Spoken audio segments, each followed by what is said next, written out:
Hello everybody, Mental Ward Patient 68 here. Today we are playing Mullet Jack, which I can describe as an acid trip where all is made to look just like my Japanese animes. We start the game and get introduced to our character, John Mullet, who is also played by the same guy who used to play John Yakuza. I'm not Yakuza. This time around you have to stop this guy from boy marrying the redhead princess in Terraria, otherwise you'll be banished to Brazil for the rest of your life.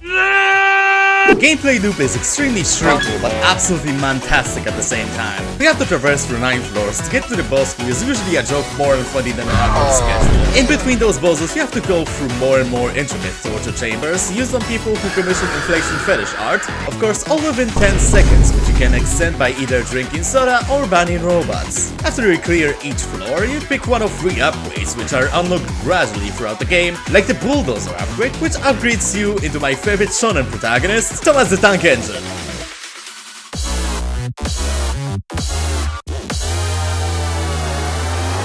You get a lot of choice in terms of how you can cave in skulls of your opponents, and since we are in 2024 and all my dopamine receptors are fried, we'll present all the guns in form of a tier list. Starting with the pistol, it's pretty good, but only if you trash their heads, so A tier it is. The machine gun is so gangster that Jack holds it sideways. Its performance is okay, and unlike some other full auto weapon, it doesn't hinder your mobility, so it's pretty good in that regard. A B tier. Shotgun is the goat of this game, since it works in the same way as giving your subreddit an auto moderator, as it evaporates everything that tries to resist you, regardless if it's normal, enemy, or a boss.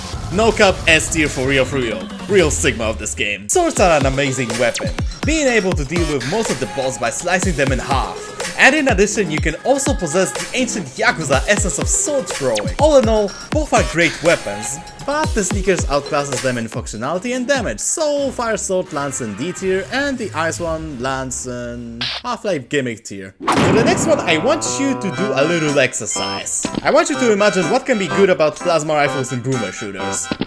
Do you have it pictured?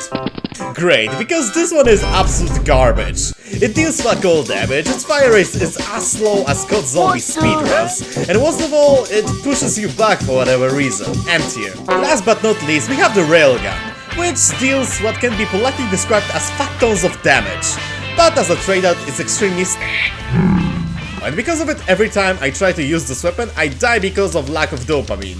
A tier. We finally reach the princess, but it turns out it's a trap and a real princess is on the other route, where she is being sacrificed by the antagonist, who promptly gives Jack an acute bullet clearing of his brain and then starts telling his life story. To Jack's corpse, despite giving him an 18 card of bad luck just a moment ago? Well, whatever you think, because that annoying streamer resurrects us with a Tamagotchi knockoff. We slowly regrow our brain in our illegally expanded apartment, and after that we are back to banning robots again.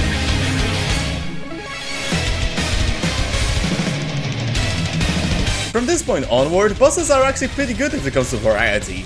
We got a ninja who plays like a dragon knockoff with us, a human hydra, and that Tamagotchi plays rock paper scissors with us, and yeah, thank god that we can't die on this minigame. We finally reach the rooftop and we have a final showdown against Mr. Bullet, who spawns as mecha robot and proceeds to die in 3 shots. But before he can flatline, he blows up the entire building, however we survive thanks to our defender record, Saul Goodman himself. Yeah! The final stretch of this game is sadly not on a motorcycle, but in a car, and we have a shootout with remaining robots and This dude won't die already? yeah, I'm totally with you on that one. Eventually he finally blows up and we arrive at the Moderator HQ, where we can receive a Reddit gold and can live peacefully in this dystopian world.